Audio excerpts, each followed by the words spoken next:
J'ai compris que mon père était transgenre. Je n'avais qu'une idée en tête, c'est qu'il s'épanouisse enfin pour ce qu'il est. Je rêvais même d'aller faire du shopping avec lui et d'avoir en réalité une relation mère-fille que je n'ai jamais eue avec ma mère. Qu'est-ce qui vous a poussé à écrire ce livre sur votre histoire personnelle ?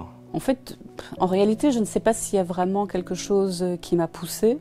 Enfin, l'écriture, c'est vraiment une activité que je fais au quotidien depuis que je sais le faire, donc depuis enfant. Et c'est important pour moi de pouvoir sortir toutes les émotions via ce biais-là, via l'écriture. Et évidemment, quand on a une vie un petit peu compliquée, ou en tout cas avec beaucoup d'inconnus, qu'on se pose beaucoup de questions, à un moment donné, quand la réalité nous rattrape, eh ben, en tout cas, moi, c'était quelque chose de naturel que de vouloir écrire tout cela, de pouvoir mettre ça sur papier. Donc c'était vraiment important dans mon processus de prise de conscience, de réalisation de ce qui se passait autour de moi. C'était une façon, en tout cas, de pouvoir mettre de l'ordre dans toutes ces idées qui étaient très compliquées à gérer et de trouver des réponses. Enfin voilà, de comprendre en fait de quoi avait été faite ma vie et de pouvoir le poser quelque part pour pouvoir démêler un petit peu toutes les informations. Et en fait, c'est thérapeutique, je pense, quelque part. Qu'avez-vous ressenti en écrivant sur la transition de genre de votre père ? En fait, j'ai pas l'impression d'avoir écrit sur la transition de genre de mon père. J'ai surtout eu envie, enfin c'est un énorme cri de colère contre la société qui n'a pas accepté mon père tel qu'il était. Et en fait, la transition en elle-même, c'était quelque chose qui, à mon sens, était important pour mon père, donc pour notre famille, forcément. Mais quand elle est arrivée, elle n'a pas eu cette voix libératrice, en tout cas, cette voix que moi j'attendais. Je pensais qu'il allait vraiment enfin retrouver une liberté, se retrouver en phase avec lui-même, etc. Et en fait, ça n'a pas eu lieu parce qu'il y avait ma mère derrière ça et que finalement, elle n'a jamais accepté son état, sa nature. Et finalement, le déni a continué. Et en fait, mon livre, ce que j'ai voulu faire, le message que je veux vraiment faire passer au travers de ce texte, c'est de démontrer que, enfin, à la société vraiment au sens large, cette société qui nous dicte un petit peu ce qu'on doit être, cette société hétéronormée, de dire ben non, finalement, la réalité, le quotidien des personnes transgenres et certainement aussi de beaucoup d'autres personnes qui représentent des minorités, eh bien, sont réels et ne peuvent pas rentrer dans le moule dicté par la société et qu'il est plus que temps aujourd'hui de pouvoir accepter ça, peut-être pas le comprendre, mais en tout cas l'accepter et de permettre à ces gens de vivre en phase avec eux-mêmes et d'arrêter de leur dire ce qu'ils ont à faire. Voilà. Ça, c'était vraiment le gros message. Votre livre couvre votre vie de 4 ans à la quarantaine. Comment avez-vous réussi à décrire vos sentiments d'enfant et d'adulte ? En fait, ma vie est jalonnée de souvenirs. Donc 4 ans, c'est presque les premiers souvenirs. 4 ans, c'est surtout le déménagement de ma famille. Je l'apprendrai plus tard, ce déménagement en fait, est vraiment un jalon très important dans le cheminement de mon père, puisque c'est à un moment donné où ses collègues, etc., découvrent sa transidentité et il est muté. Donc c'est comme si un petit peu on le chassait ailleurs. Et donc j'avais 4 ans, c'est vrai, mais j'ai des souvenirs avant ça et après ça. Et forcément, enfant, je n'avais pas toutes ces informations-là, même plus tard, ça a duré jusqu'à 40 ans. Et on ressentait toujours un malaise. Ma sœur et moi, on ressentait toujours ce malaise quelque part. Il y avait quelque chose qui nous était pas donné, qui tournait pas rond, qui faisait qu'on était différentes des autres enfants, etc. Il y avait toujours un écart qu'on ressentait, mais on n'arrivait pas à le comprendre. Et en fait, ma vie a toujours été jalonnée de certains souvenirs avec une précision extrême. Et donc, il était important pour moi de repasser par tous ces souvenirs-là qui, finalement, permettent de tricoter l'histoire, de mettre les différents éléments en place pour nous permettre de comprendre. Et ces souvenirs ont toujours été, comme je le disais, très précis. Et pour moi, c'était pas si difficile que ça. En fait, l'écriture, elle s'est presque faite d'un seul tenant. Enfin, si, je m'arrêtais forcément pour dormir et pour manger, ça c'est pas le cas. Mais je veux dire, quand j'ai commencé à écrire, je ne me suis plus jamais arrêtée, si ce n'est à la fin. De 4 ans à 40 ans, donc 4 ans c'est un déménagement, c'est vraiment un événement charnière dans ma vie. Et 40 ans, en fait, c'est l'âge du coming out de mon père, donc c'est là où les choses prennent vraiment leur signification. Bon, il n'a pas fait une annonce en grande pompe ou quoi que ce soit, la vérité est venue aussi petit à petit à cette époque-là, mais seulement c'est vrai que c'était important d'aller des premiers souvenirs jusqu'au coming out. Et ce qui était aussi important pour moi dans mon livre, c'est de narrer l'enfance avec des mots d'enfant. Donc j'ai eu la chance d'avoir ces souvenirs qui étaient très précis. C'était le souvenir des événements, mais c'était aussi le souvenir de tout ce que j'ai ressenti, des questions que je me suis posées, des incompréhensions qu'il y avait. Donc tout ça, c'est quelque chose qui est toujours très clair dans ma tête. Et donc, en fait, la moitié du livre, c'est vraiment l'enfance. Et puis, comme dans la vraie vie, plus on grandit et plus les années s'enchaînent, prennent de la vitesse en s'enchaînant. Et donc, le livre aussi s'accélère avec l'adolescence et puis la période jeune adulte. Et puis, enfin, la grande révélation, le moment où on comprend ce fameux problème qui était un petit peu comme une épée de Damoclès au-dessus de nous. Quand je dis nous, c'est surtout ma sœur et moi. Et aussi de François, le petit frère. Et enfin voilà, donc c'était pour moi très logique d'aller de 4 à 40 ans de toute façon. Quel message voulez-vous faire passer au lecteur sur l'acceptation des personnes transgenres ? Alors, je voudrais faire comprendre aux gens, enfin à tout le monde, que les personnes transgenres, en fait, ce sont des gens comme vous et moi, qui sont juste nés dans le mauvais corps. Très souvent, mon père disait qu'il ne comprenait pas ce qu'il faisait dans ce corps-là, que ce n'était pas le sien, qu'il ne se reconnaissait pas dedans et qu'il voulait vraiment qu'on puisse l'accepter tel qu'il était. Et je pense qu'il est important de prendre cette conscience de cette réalité-là. C'est une réalité. La transidentité n'est pas une maladie. La transidentité n'est pas quelque chose, n'est pas juste un coup de lubie ou un coup de folie. En fait, mon père, il a fait son coming out, je vais dire, pas loin des 70 ans, donc c'est quand même tard. Et enfin, sa transformation, la transition a eu lieu à cet âge-là. Il a fait le coming out quelques 4-5 ans plus tôt. Mais ça reste tard malgré tout. Et il y a des gens qui pensaient que c'était son projet de pension. Alors que c'est vraiment ahurissant. Transgenre, il est depuis le début. En fait, il se sent femme. C'est une femme depuis le début, depuis sa naissance.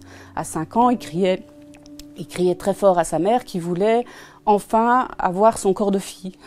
Qu'il était une fille, il voulait qu'on arrête, qu'on le considère comme un garçon. Et donc je voudrais expliquer, en tout cas faire passer le message que ces personnes-là sont extrêmement normales, si ce n'est qu'elles ont été mises dans le mauvais corps, on va résumer ça comme ça. Mais surtout qu'on les considère, qu'on les respecte comme des êtres humains. Ça c'est la base, c'est vraiment quelque chose de très simple, mais qui paraît pas évident pour beaucoup de personnes. Parce qu'en fait, aujourd'hui encore, le transgenre est quelqu'un d'exclu, donc qui va être clairement précarisé à cause de ce statut-là et qui peut très difficilement se réaliser. En tout cas, quel que soit l'âge à laquelle la transition se fait, bon, plus tôt c'est, mieux c'est, forcément, mais peu importe, il y a toujours un avant-après, parce que on connaît ces personnes sous un sexe, fille, garçon, et puis hop, ça change, c'est vrai que c'est quelque chose qui a tellement de place dans la société d'aujourd'hui que c'est vraiment difficile d'avoir cette acceptation. Mais moi je veux vraiment, j'aimerais bien qu'on arrive à ce que tout le monde accepte cet état de fait pour quelqu'un d'autre. On ne peut pas décider à la place de quelqu'un d'autre. On ne peut pas être à sa place dans son corps et savoir ce que cette personne ressent. Donc qu'on lui laisse, mais qu'on respecte ça, tout simplement. Comment la transition de votre père a-t-elle changé votre vie de famille ? Eh bien, en réalité, cette transition, elle n'a pas assez changé ma vie de famille. C'est vrai que, très personnellement, quand moi j'ai compris que mon père était transgenre, je n'avais qu'une idée en tête, c'est qu'il s'épanouisse enfin pour ce qu'il est. Je rêvais même d'aller faire du shopping avec lui et d'avoir en réalité une relation mère-fille que je n'ai jamais eue avec ma mère. Donc c'était peut-être le petit coup à rattraper, mais en fait, cette transition n'a jamais été la libération, celle à laquelle moi je tenais, parce que ma mère a toujours été là à renier cette réalité. En fait, ma mère, dès son plus jeune âge, est tombée amoureuse de l'homme. Elle a été au courant de sa transidentité dès le début, donc bien avant leur mariage, dès le début de leur relation. Et pour elle, ça a toujours été une maladie, ça a toujours été un petit coup de folie, ça a toujours été un état provisoire qui allait passer avec le temps.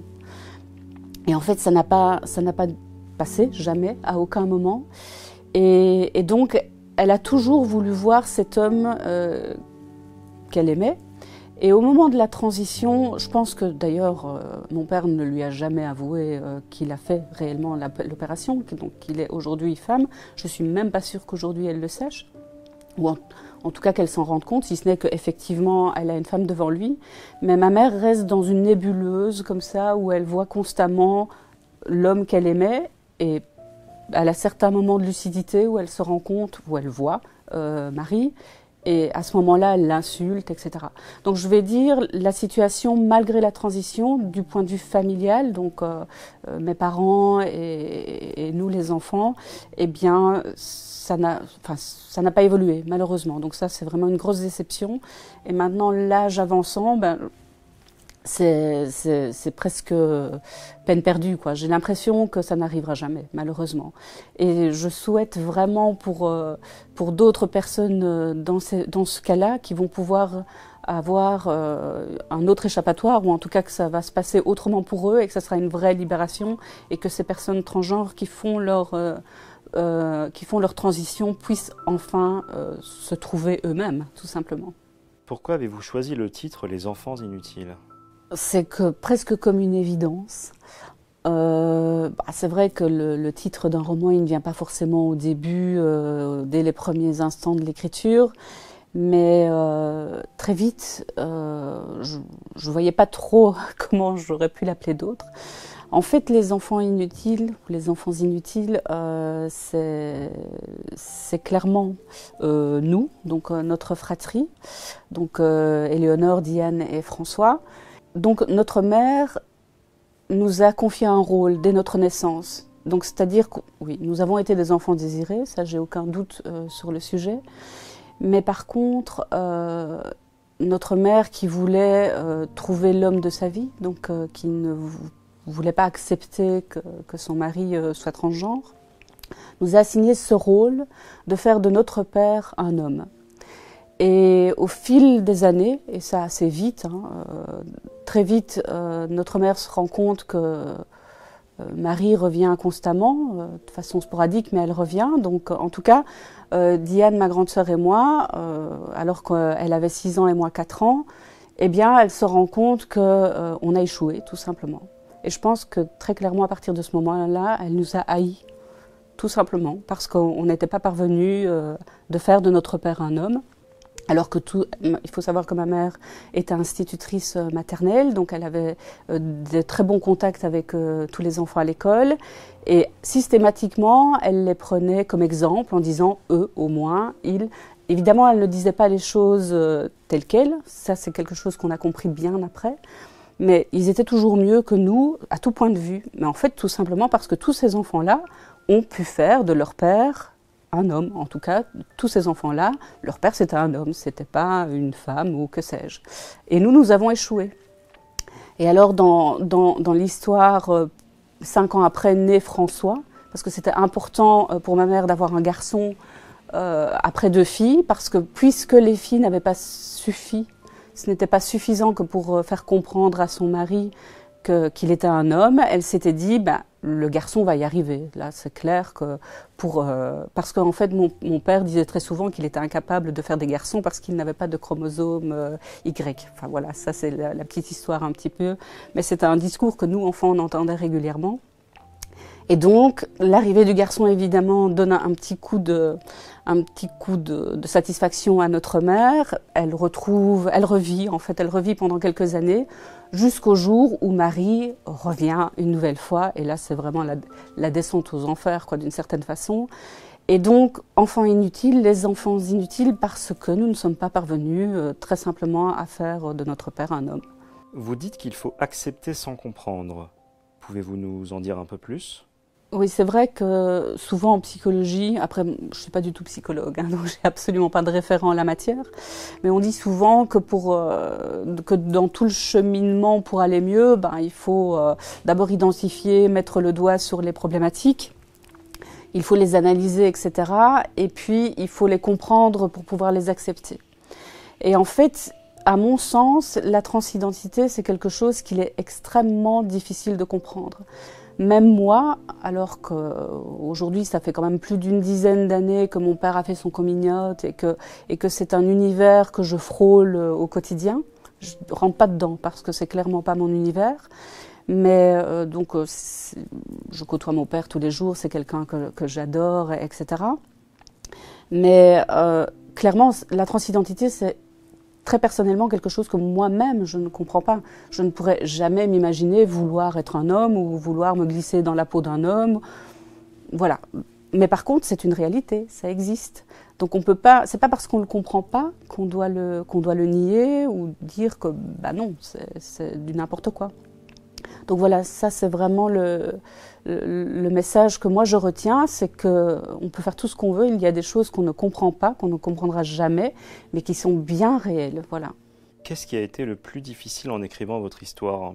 En réalité, c'est pas tellement l'écriture qui a été la plus difficile.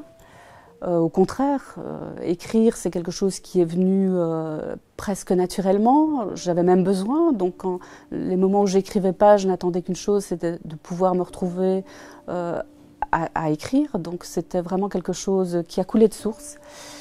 Par contre, ce qui était vraiment très compliqué, c'est de terminer l'histoire et de me retrouver en phase de relecture. Parce qu'en fait, quand on écrit un texte quel qu'il soit, quand on est dans cette phase de relecture, de correction, de mise en place de certaines choses, c'est le moment où on pose tout et où on se détache. On est obligé de prendre du recul pour faire ça. Et me relire, en fait, c'était comme découvrir ma propre histoire de loin. Et de se dire à un moment donné, mais si, c'est quand même ton histoire. Ok, tu l'as écrit, tu l'as mis là, elle est loin de toi, mais c'est quand même ton histoire. Et en fait, cette réalisation, cette prise de conscience-là, parce qu'une fois qu'on la lit d'un seul tenant, une fois que c'est terminé, c'est là que je me suis rendu compte par ce quoi j'étais vraiment passée. Donc, tant qu'on est dedans, tant qu'on le vit, tant que la vie se passe et qu'on est dedans, on ne se rend pas compte. Quand on réalise, etc., évidemment, ça vous foudroie. C'est quelque chose qui vous tétanise. L'écriture m'a permis de sortir de cet effet-là, parce que je me sentais vraiment détruite, complètement détruite. Donc le fait d'écrire, ça a pu reconstruire tout ça, donc ça a reconstruit l'image. Mais une fois terminé et qu'on le relit avec la distance, c'est difficile à encaisser, oui, vraiment. En quoi l'écriture vous a-t-elle aidé personnellement ? Pour moi, l'écriture, c'est vraiment quelque chose de vital. Ça fait vraiment partie de mon fonctionnement, comme le fait de respirer ou de se nourrir. Donc c'est très souvent thérapeutique, mais autant dans le bon sens que dans le mauvais sens. Enfin, dans le mauvais sens, il n'y a pas vraiment de mauvais sens, mais quelles que soient les émotions, quand elles sont trop fortes, qu'elles soient positives ou négatives, il faut que j'écrive. Donc ça permet vraiment de sortir les émotions, de faire le tri dedans, de les organiser et de pouvoir se situer beaucoup mieux par rapport à ce qu'on a vécu, par rapport à ce qu'on ressent et de réorienter son futur, de voir comment on va avancer dans la vie, etc. Donc je pense que sans l'écriture, je suis complètement perdue, complètement noyée. Je ne suis pas ici, certainement, forcément. Mais oui, l'écriture, ça permet de poser les choses hors de soi et de faire le ménage, tout simplement, et de pouvoir continuer à regarder l'avenir et à construire son avenir. Oui, pour moi, c'est vraiment quelque chose de primordial. Que diriez-vous à quelqu'un qui vit une situation similaire à la vôtre ? Alors moi, je voudrais dire à toutes les personnes qui côtoient de très près les personnes transgenres, c'est de les aimer, de les supporter, de les encourager, de les porter vers ce qu'ils sont, de certainement pas leur fermer une porte. De toute façon, on peut imaginer tout ce qu'on veut et dire ouais non, c'est du pipeau, c'est n'importe quoi, avec quoi il vient, il est complètement délirant. En fait non, il faut s'asseoir, les écouter, recevoir le message qu'ils ont en eux, parce que c'est une souffrance, c'est juste une longue souffrance de toute une vie. Et quand on est proche, je pense que la seule chose qu'on peut faire, oui, c'est de les aider, les porter et surtout les croire et surtout les encourager à être eux-mêmes. Ça, c'est vraiment le plus important. Moi, je pense que avoir un parent transgenre, c'est compliqué. Je pense que c'est encore plus compliqué, plus dur d'avoir un enfant qui est transgenre parce que le rapport est encore très différent. Donc je comprends que pour quelqu'un de proche, c'est un chemin qui est très difficile à vivre, mais il faut bien se dire que c'est encore plus compliqué pour la personne de venir vous trouver et de faire son aveu, de faire son coming out. Et si on leur ferme des portes, mais c'est une catastrophe, c'est juste une catastrophe. Donc il faut être là, il faut aimer, surtout les aimer. Moi j'ai l'habitude de dire aujourd'hui que mon père c'est ma mère et mon père. Enfin, même si c'est une femme aujourd'hui, je dirais toujours il, c'est bizarre, mais ça c'est ancré en moi depuis forcément un coming out quand moi j'ai 40 ans. Donc j'ai beaucoup de mal à dire elle pour mon père, même si je respecte ça tout à fait. Je suis extrêmement chagrinée que ma mère n'ait jamais accepté cette situation. Et en fait, ça malheureusement, ça a mis beaucoup de distance. Et c'est vrai que très jeune, j'ai toujours été en opposition avec ma mère. Après, ma mère, c'était quelqu'un d'absent, c'est quelqu'un qui dormait constamment, qui en fait, elle a fait sa vie loin de nous, je pense, alors qu'on était dans la même maison. Mais elle participait très peu à notre quotidien. Lorsque j'étais adolescente, n'en parlons pas, c'était vraiment certainement une des pires périodes de ma vie parce que je n'avais tout simplement pas de mère à qui me confier, etc. Et à cette époque-là, clairement, mon père a joué le rôle du père et de la mère. Donc après, c'est compliqué de parler de certaines choses de l'adolescence avec son père. Mais c'est vrai que j'ai toujours spontanément été en opposition avec elle. Et pour moi, il était important de prouver, d'une certaine façon, que ma mère n'en est pas une. Elle n'a pas fait son rôle de mère à aucun moment. Elle ne nous a jamais épaulés, jamais conseillé mère-fille ou quoi que ce soit. Et donc, voilà, je me suis assigné ce rôle-là de faire tout l'opposé. Et pour moi, il était extrêmement important de fonder une famille, et même une grande famille. Je me souviens, j'ai rencontré mon mari très jeune, j'avais 16 ans, et on disait toujours qu'on aurait entre 2 et 4 enfants. Voilà, ça c'était notre objectif. Et dans ma tête, c'était non, 2 c'est pas assez. Donc on en a 3, donc c'est très très bien.